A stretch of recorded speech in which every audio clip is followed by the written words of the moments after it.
Assalamualaikum warahmatullahi wabarakatuh. Good morning. See me again with Mr. Anurjana. How are you today? I hope you are in great condition. Today we are learning about storytelling.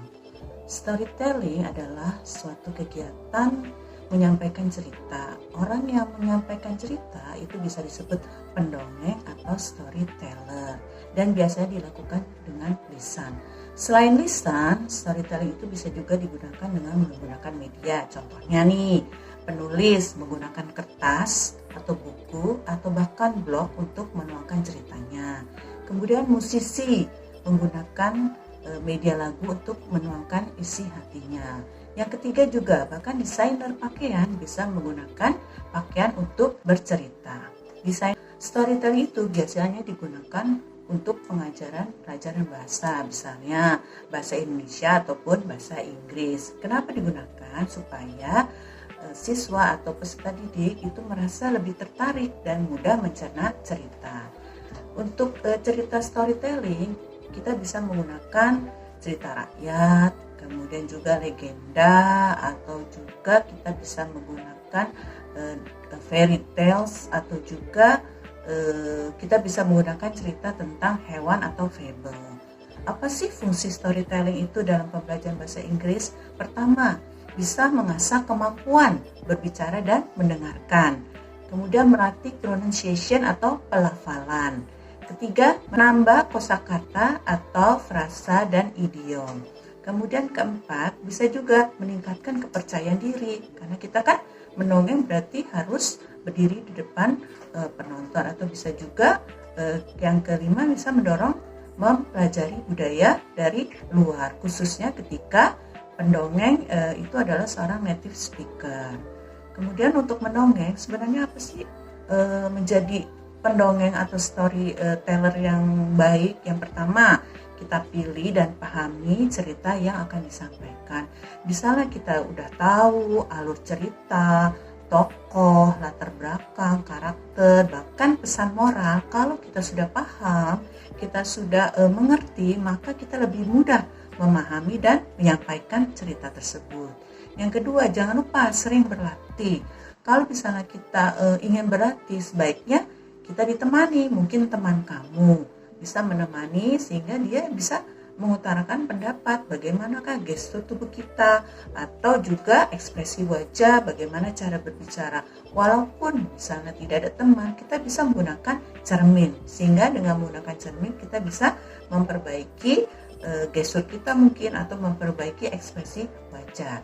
Kemudian selain dua tadi, ada juga yang ketiga, yaitu perhatikan suara, ekspresi wajah, dan gerak tubuh. Hal itu merupakan 3 elemen yang terpenting, karena dari situ nanti akan terlihat nih apakah cerita yang disampaikan itu hidup atau tidak. Selain itu juga tinggi rendahnya suara kita ketika cerita itu sedih atau marah, bahagia, itu juga bisa menentukan cerita tersebut bisa dimengerti atau tidak. Yang keempat, gunakan alat peraga. Kita bisa menggunakan misalnya boneka atau juga boneka tangan. Kemudian juga gambar dari cerita yang diperbesar. Selain itu, kita bisa juga menggunakan kostum yang sesuai dengan isi cerita tersebut. Sekian saja materi tentang storytelling. Semoga bermanfaat dan kalian bisa mempraktekkan menjadi seorang pendongeng yang terbaik. Bye-bye. The Golden Star Fruit Tree. A long time ago, there was a rich old man living in Vietnam. He had 2 sons. They had very different attitudes.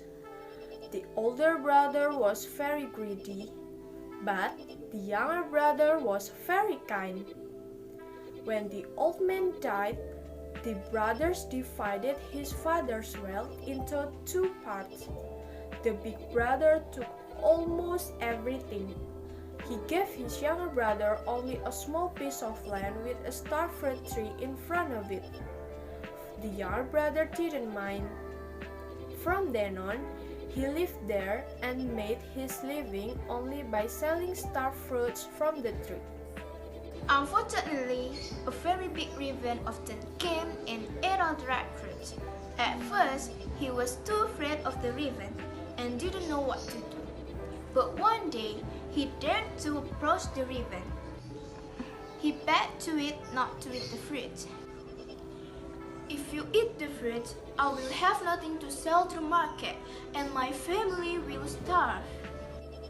Surprisingly, the raven was not angry. He replied, "I need the fruits too. Can I have them and I'll pay you with gold? Bring a 1 meter long bag and I'll bring you to a place full of gold. And you can fill the bag full with gold." The younger brother then told his wife to make a 1 meter long bag. When the bag was done, he climbed on the raven's back and then they flew to a place full of gold. He filled the bag full with gold and then they flew back home on the raven's back. From then on, the younger brother and his family could live happily in luxury. On the commemoration of his father's death, he invited his older brother to come to his house. Thinking that his brother had a poor house, the big brother refused to come. But because his younger brother insisted, he and his wife finally decided to come. When they got to the younger brother's house, they were surprised to see that he was now very rich. He asked his younger brother how he had got all his wealth, and the younger brother was happy to tell him the truth.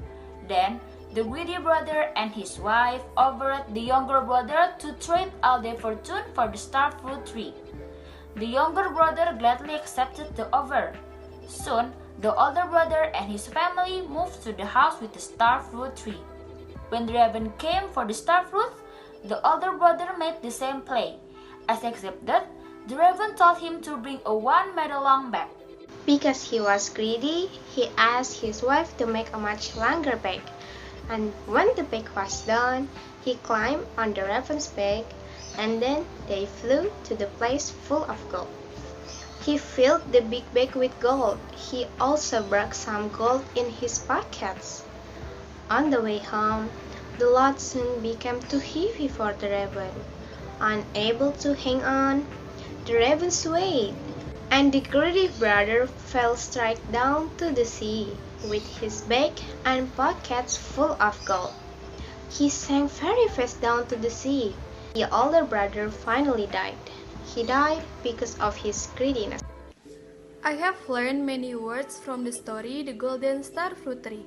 They are, unfortunately, beg, plea, sway, wealth, commemoration, flew, refuse, greediness, and insisted.